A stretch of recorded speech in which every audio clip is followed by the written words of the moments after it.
10, 9, 8, 7, 6, 5, 4, 3, 2, 1, 0. Assalamualaikum warahmatullahi wabarakatuh.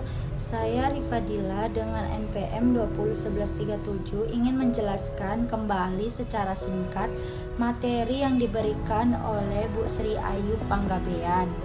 Oke, saya mulai saja langsung. Topik materi kita kali ini ruang lingkup ekonomika, dimulai dari definisi ilmu ekonomi.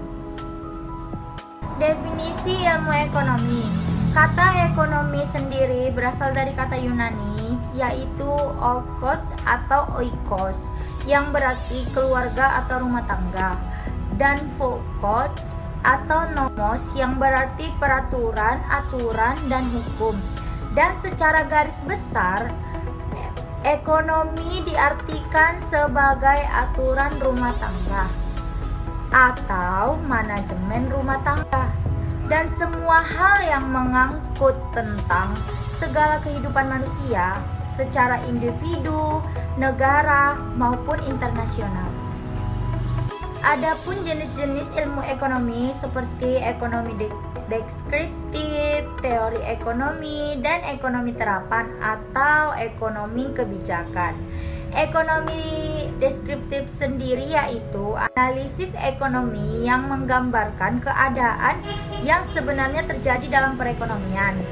Teori ekonomi yaitu pandangan-pandangan yang menggambarkan sifat hubungan yang terjadi dalam kegiatan ekonomi dan ramalan tentang peristiwa yang terjadi apabila suatu keadaan yang mempengaruhinya mengalami perubahan.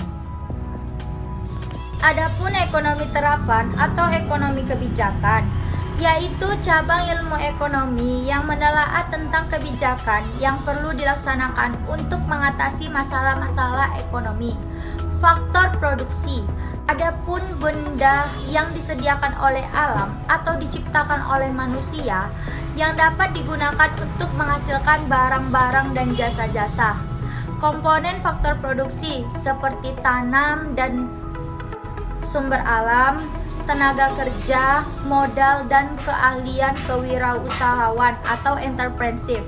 Pelaku ekonomi itu sendiri yaitu rumah tangga, perusahaan, pemerintahan, dan luar negeri. Sekianlah penjelasan saya secara singkat mengenai materi ruang lingkup perekonomian yang diberikan oleh Bu Sri Ayu Panggabean. Saya Rifadila dari kelas 1B Manajemen dengan NPM 201137 mengucapkan terima kasih bagi yang sudah mendengarkan. Saya mohon tugas saya ini diterima. Assalamualaikum warahmatullahi wabarakatuh.